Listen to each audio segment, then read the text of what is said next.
बात यह है इब्राहिम भाई, आप अपनी इस एज में, वैसे आपने, अगर आप निकाह के लिए अपने घर वालों में कहते हैं या आप निकाह करने की आपने कोशिश की होगी, तो उसमें आपको क्या चैलेंजेस फेस करने पड़े? सबसे बड़े क्या पॉइंट्स अगर आप बता सकें, क्या चैलेंजेस फेस करने पड़े? अब इस पॉइंट पे आते हैं, एक तो माँ बाप की तरफ से प्रॉब्लम आ रही है, राइट। ठीक है, और एक यंग जनरेशन स्पेशली विमेंस की तरफ से, लड़कियों की तरफ से एक प्रॉब्लम आ रही है कि वो फाइनेंशियली इंडिपेंडेंट होना चाहती हैं और हर एस्पेक्ट में लड़कों के साथ compete करना चाहती हैं, मेंस के साथ। राइट। सो ये compete बेसिकली क्यों करना चाहती हैं? कि एक लड़का, फॉर एग्जांपल हम एग्जांपल लेते हैं, 60-70 हज़ार रुपया उसकी सैलरी है फॉर एग्जांपल, और ये पाकिस्तानी एवरेज सैलरी है, ठीक है। कुछ लोग तो बल्कि 40,000-50,000 पे लाए कह रहे हैं। तो मुझे बताएं, जो ये हिसाब बना हुआ है कि लड़की वालों को इतने सूट देने हैं, 3 सूट उनको देने हैं, बिल्कुल। लड़की के वालिदा को अलग देने हैं, वालिद को अलग देने अलग हैं, देने हैं। और फिर उनकी भाभी, चाची, बहनों को भी। बहन, चले बहनें भी चले बहुत क्लोज हैं, समझ आती है, फिर उनकी चाची, उनके चाचू, उनके ताऊ, उनके ताई, मतलब ये क्या चीज़ें हैं? मतलब ये किसने कल्चर बना दिया? हालांकि इस्लाम इतनी सिंप्लिसिटी को इंडोर्स करता है। अस्सलाम वालेकुम वरहमतुल्लाहि वबरकातुहू एवरीवन, आई होप आप सब खैरियत से होंगे and welcome back to another series of podcast today. आज हमारे साथ एक बहुत स्पेशल गेस्ट, मेरे बहुत प्यारे दोस्त, मेरे बहुत प्यारे भाई मौजूद हैं। वो स्ट्रीट दावा में बहुत सारा काम कर रहे हैं और साथ कुरान भी हिफ्ज़ कर रहे हैं, और वैसे भी दीन के बहुत सारे कामों को वॉलंटियर करते हैं माशाल्लाह। तो it's an honour to be here with him. और अस्सलाम वालेकुम इब्राहिम भाई। वालेकुम सलाम रहमतुल्लाहि व बरकातहू।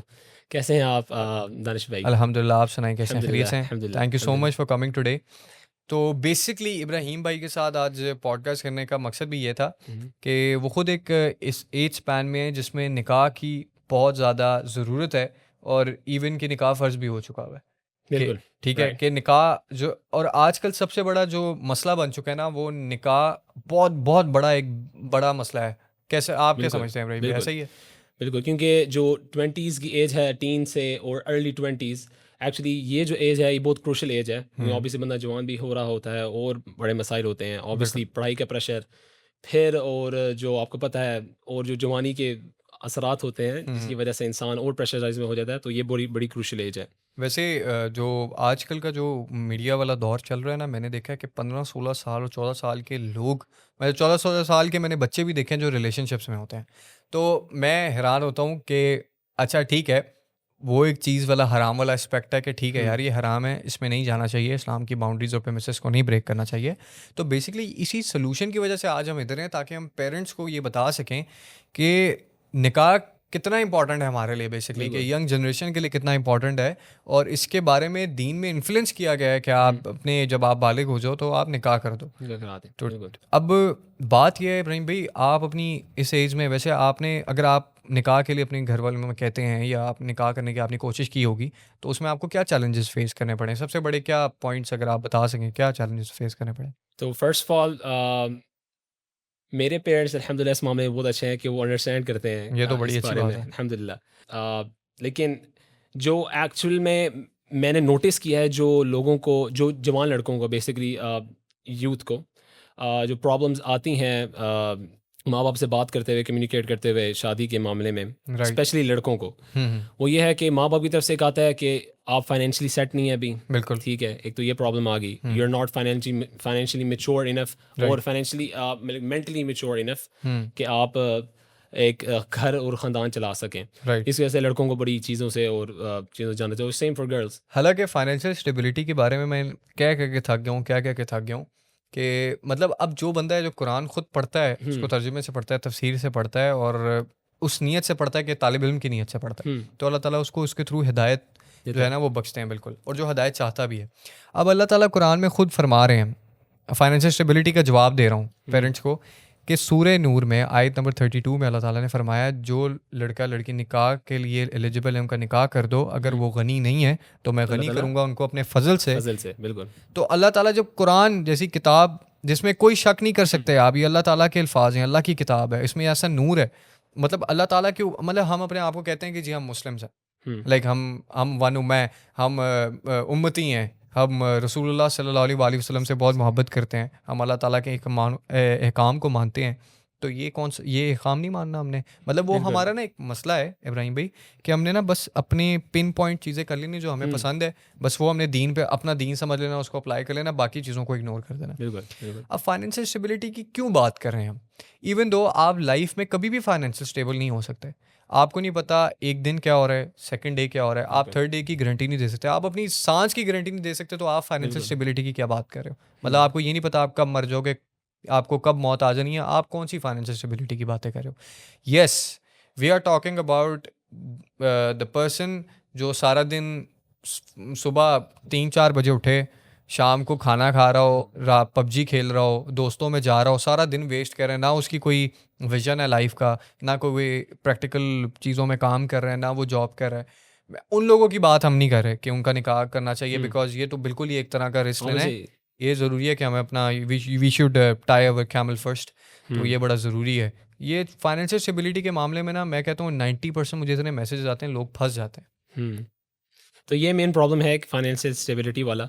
तो व्हाट डू यू थिंक कि इसका सॉल्यूशन क्या हो सकता है? क्योंकि ऑब्वियसली आपको कुरान से कनेक्ट तो होना ही पड़ेगा एट द एंड, बिल्कुल। कि कुरान से कनेक्ट होंगे तभी आपको पता लगेगा कि यार क्या चीज़ सही है, मतलब कि कैसे अप्लाई कर सकते हैं और कैसे आसानी आ सकती है ज़िंदगी में, और वाकई मैंने खुद ही देखा है। तो आप क्या सोल्यूशन इसका आप खुद ही पेश करते हैं? देखिए, मैं खुद भी निकाह की कोशिश में लगा हूँ, हुँ, जैसे आप लगे हुए हैं। तो बेसिकली जो चैलेंजेस, और मेरे साथ और भी मेरे दोस्त अहबाब हैं जो निकाह की कोशिश में हैं, और जो लोग मुझे सेम, सेम। सोशल मीडिया के थ्रू रीच आउट करते हैं हुँ, कि हमारे ये प्रॉब्लम्स है। अब आपको देखें, मैं समझता हूँ इब्राहिम भाई, अल्लाह ताला पे जो बिलीव है ना वो बहुत ज़्यादा ज़रूरी है। हुँ, अल्लाह पे तवक्ल, अल्लाह पे ईमान। जब आप ये कह देते ना कि मैं अल्लाह पे ईमान रखता हूँ, तो फिर आपने ईमान रखना है, फिर ये बात नहीं करनी कि बिजली के बिल कौन देगा, गैस के हुँ, बिल घर कौन चलाएगा, नहीं। आप अल्लाह पे ट्रस्ट रखें। हाँ जी, मैं उन लोगों के निकाह करने की बात कर रहा हूँ, उन लड़कों की, उन लड़कियों की जो मेंटली मैच्योर हैं। फाइनेंशियली मैच्योरिटी और स्टेबिलिटी ये इंसान को ना बाय टाइम आती है, हुँ, और ये नहीं है कि अब आप मुझे बताएं कि आजकल जो वो कल्चर बन चुका है ना कि हम निकाह करना है तो जनाब बड़े बड़े हॉल्स के अंदर करना है, हुँ, मैरियट में करना है तो पता नहीं कहाँ कहाँ करना है, बड़े बड़े हॉल्स के, आई डोंट नो, मुझे नाम नहीं पता उनके। बट बात यह है कि एक लड़का, फॉर एग्जांपल हम एग्जांपल लेते हैं, 60-70 हज़ार रुपया उसकी सैलरी है फॉर एग्जांपल, और ये पाकिस्तानी एवरेज सैलरी है, ठीक है। कुछ लोग तो बल्कि 40,000-50,000 पे लाए कह रहे हैं। हुँ, तो मुझे बताएं, जो ये हिसाब बना हुआ है कि लड़की वालों को इतने सूट देने हैं, 3 सूट उनको देने हैं, बिल्कुल। लड़की के वालिदा को अलग देने हैं, वालिद को अलग देने हैं, अलग दे रहे हैं। और फिर उनकी भाभी, चाची, बहनों को भी। बहन, चले बहनें भी चले बहुत क्लोज हैं, समझ आती है, चलें ठीक है दे देते हैं, कोई बात नहीं। ठीक है। लेकिन फिर उनकी चाची, उनके चाचू, उनके ताऊ, उनके ताई, मतलब ये क्या चीज़ें हैं, मतलब ये किसने कल्चर बना दिया, हालांकि इस्लाम इतनी सिंप्लिसिटी हुँ, को इंडोर्स करता है। आप कुछ कह रहे थे बिल्कुल। तो ये कल्चर ऑब्वियसली देखें, मैं यही कहूँगा कि कल्चर ये वेस्टर्नाइज़ कल्चर, ये इंडियन कल्चर, ये जो आपने बात बताई चाचू ताई सबको देना, ये सारा इंडियन कल्चर इनसे ही अडॉप्ट किया गया है। हम्म। बाकी एक आपने बात की थी कि तवक्कुल की, तवक्कुल ऑब्वियसली बहुत इंपॉर्टेंट है। मुझे एक आयत बड़ी उस पे एक तवक्कुल पे बहुत पसंद है कि अल्लाह ताला कहते हैं फ़इज़ा अज़मत फ़तवक्कल अला इन्नल्लाह युहिब्बुल मुतवक्किलीन। जब कोई आप आज़म कर लें तो अल्लाह पे तवक्कुल करें, बेशक अल्लाह ताला मोहब्बत करता है तवक्कुल करने वाले से, बेशक, बेशक। तवक्कुल करने वालों पे। तो ये एक आयत भी देख के बंदों को चलना चाहिए, आगे बढ़ना चाहिए और माँ बाप से बात करनी चाहिए, क्योंकि अभी वही हम डिस्कस कर रहे थे आपके साथ कि एक कम्युनिकेशन की बड़ी प्रॉब्लम आती है हमारे यूथ में कि वो अपने माँ बाप से, स्पेशली गर्ल्स, कि वो अपने राइट। माँ बाप से कम्युनिकेट नहीं कर पाती इन चीज़ों के बारे में। हम्म। जब कोई एक लड़का किसी एक शरी वे में रिश्ता लेके आए या फिर लड़की को अप्रोच करे, आइदर तो लड़की खुद ही डर जाती है माँ बाप से कम्युनिकेट करते हुए, और अगर कम्युनिकेट कर ले तो माँ बाप उसके कैरेक्टर के बारे में सोचते हैं कि तुम ये करना चाहती हो कॉलेज में, ये करना चाहती हो यूनिवर्सिटी में, ये तुम्हारे यू नो। तो ये एक बड़ा मसला बन रहा है तो इसका भी एक सोल्यूशन हमें निकालना पड़ेगा। बेसिकली हाँ। इब्राहिम भाई, जो चैलेंज फेस करना पड़ता है ना, वो आपकी बात बिल्कुल ठीक है। ये हुँ, जो कैरेक्टर असैसिनेशन वाली बात है कि लड़की डरती है अपने वालिदैन से बात करने के बात लिए करते कि हुए। अगर मुझे कोई पसंद है या कोई रिश्ता लेके आना चाहता है या मुझे कोई पसंद है, तो उनको प्रॉब्लम फेस करने पड़ते हैं। तो बेसिकली आई थिंक कि पेरेंट्स को ना थोड़ा सा कंफर्टेबल करना चाहिए हुँ, अपने बच्चों को इस मामले में। देखें, एट दी एंड उनकी कहीं ना कहीं निकाह उनका होना है, तो दैट्स गुड कि अगर आप देखभाल के उनकी पसंद से कर दें, बिकॉज निकाह जो है वो एक बहुत इंपॉर्टेंट पिलर है आपकी लाइफ के अंदर। बिल्कुल। वही आपको सक्सेसफुल वाले रास्ते पे भी लेके जा सकता है, और वही आपको जो है ना वो ज़िंदगी में आपकी बर्बादी का सबब भी बन सकता है। बिल्कुल। कि एक अच्छी वाइफ होना, एक अच्छा स्पाउस होना बहुत ज़्यादा ज़रूरी है। लेकिन देखें, कैरेक्टर एसिनेशन किसी की करना, दैट्स नॉट एक्चुअली राइट। कि किसी को ऐसे कहना कि आप किसी मकसद के लिए वहाँ पे जाती थी या वहाँ जाती थी, दैट्स नॉट राइट एक्चुअली। आपकी बात बिल्कुल ठीक है। हमें जो है ना, या पेरेंट्स को भी और लड़के लड़की को भी, अगर पहली बात तो ये है ना कि उनको हलाल और हराम वाली तमीज़ को ना नहीं बोलना चाहिए बिल्कुल भी। हलाल और हराम वाली तमीज़ को नहीं भूलना चाहिए, उसके प्रेमिसेस को ब्रेक नहीं करना चाहिए, और उस प्रेमिसेस में रहते हुए इस्लाम की हदूद में, हाँ, वो अगर अपने माँ बाप से बात करना चाहते हैं करवाएं, आपस में बातचीत करवाएं और चीज़ों को लेके चलें, ये इस तरह। लेकिन ये कहना कि मैं बिल्कुल भी बात नहीं करूँगी और मेरी ज़बरदस्ती शादी हो रही है तो ठीक है मैं माँ बाप की रजामंदी से कर लूँ, या लड़का कह रहा है कि मैं माँ बाप की रजामंदी से कर लूँ, ज़बरदस्ती वाली शादी इस्लाम में तो है ही है नहीं, ही नहीं, बिल्कुल नहीं है, एंडोर्स ही नहीं की बिल्कुल नहीं गई। है, निकाह ही बातिल हो जाता है।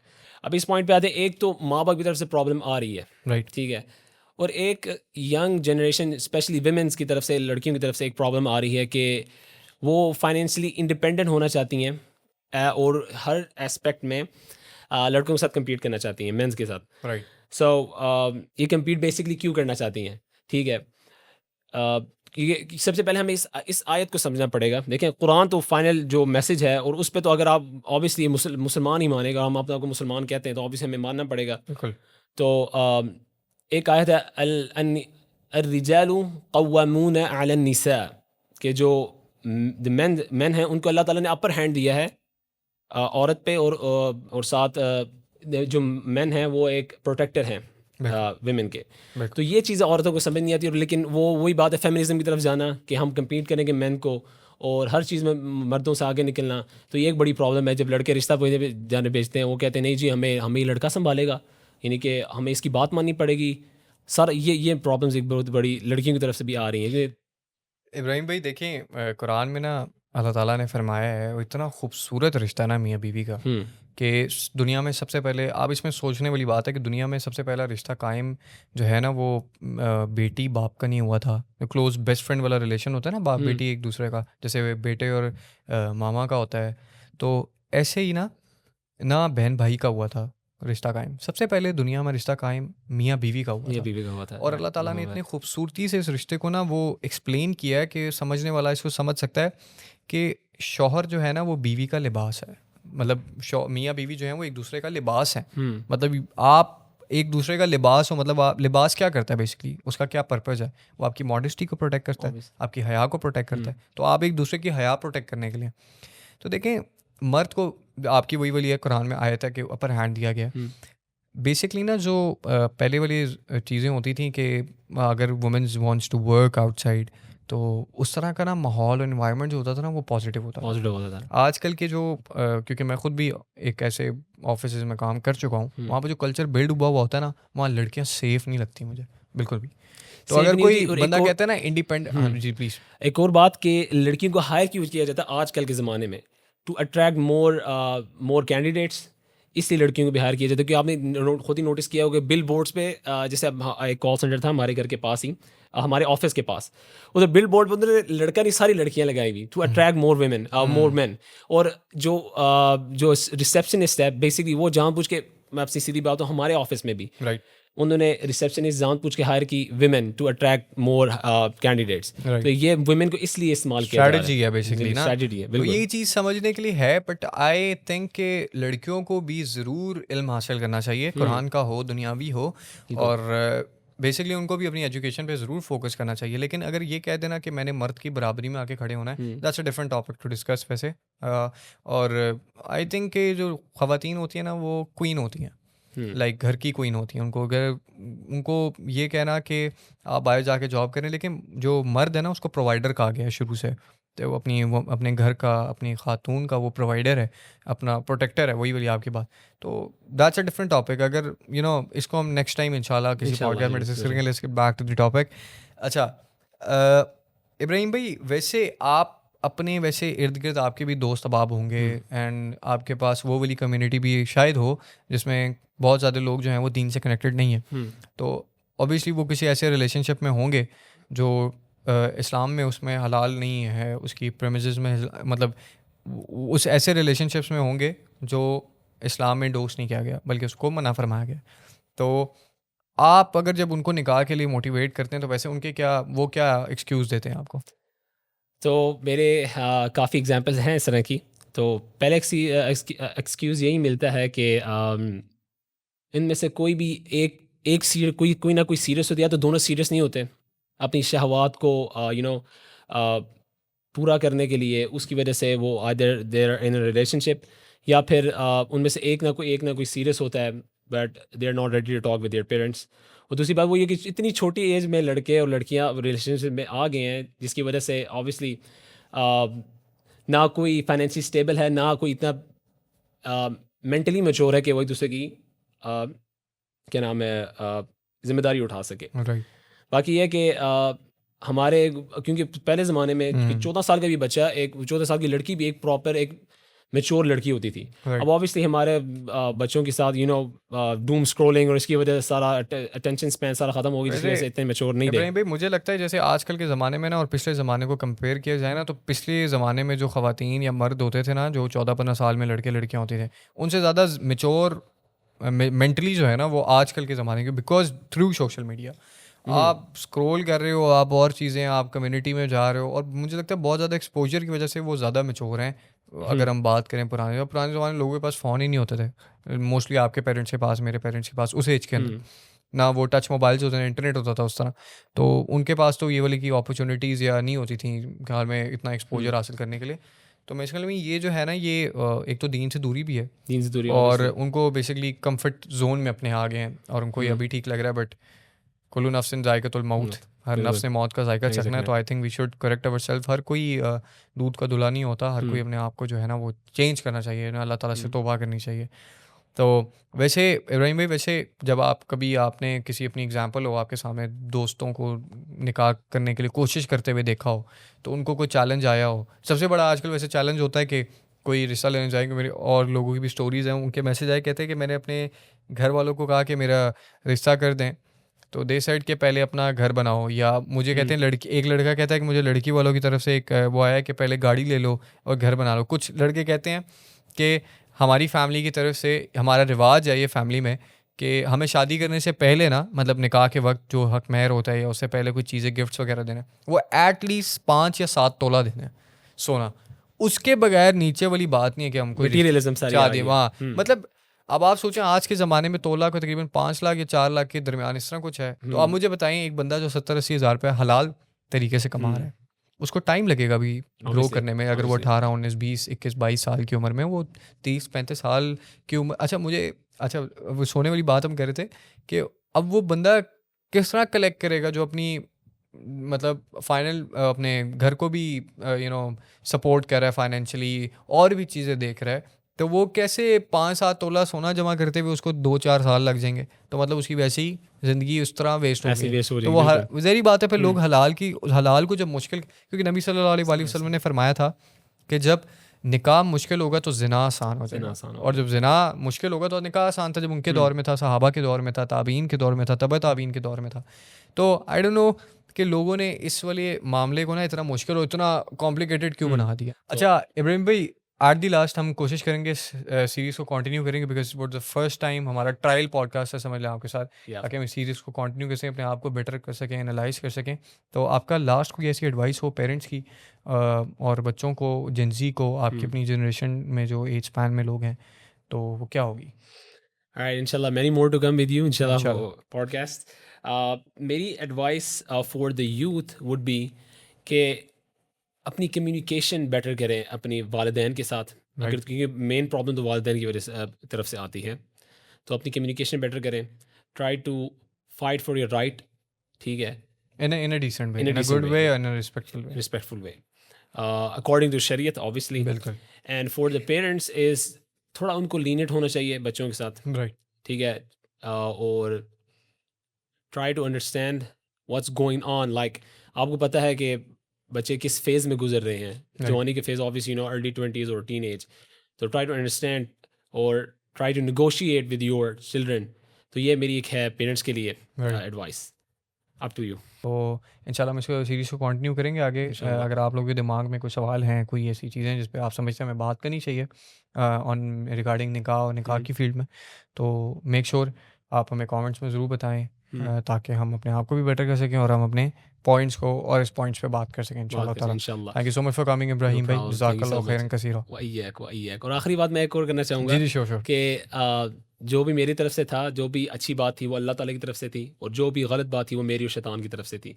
ठीक है, जज़ाकुमुल्लाह खैरन। ताजिम भाई, thank you so much for thank calling. No worries, जज़ाकल्लाह खैर। Thank you. अल्लाह हाफ़िज़। अल्लाह हाफ़िज़।